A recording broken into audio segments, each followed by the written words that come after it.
রে শেয়াল, তোর এত বড় সাহস, তুই আমাকে মিথ্যা বললি?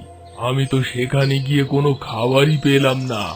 আজ তোকে এমন শিক্ষা দিব যে তুই আর কখনো মিথ্যা বলার সাহস পাবি না। বাঘ মামা, সত্যিই সেখানে একটি গাধা ছিল। হয়তো তুমি সেখানে যাওয়ার আগেই সেটি পালিয়ে গিয়েছে। কিন্তু এখন তো আমার খিদেই পেট চোচো করছে। যা, আমার জন্য কিছু একটা শিকার করে নিয়ে আয়, না হলে তোকেই খেয়ে নেব। না না বাঘ মামা, আমি এক্ষুনি যাচ্ছি তোমার জন্য খাবার নিয়ে আসতে। শেয়াল এই বলে সেখান থেকে বেরিয়ে পড়ল।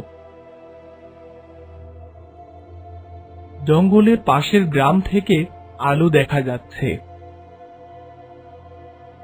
শেয়াল সেই গ্রামের দিকে হাঁটতে শুরু করলো। বাড়ির কাছে আসতেই দেখলো গাধাটি সেই বাড়িতেই থাকে।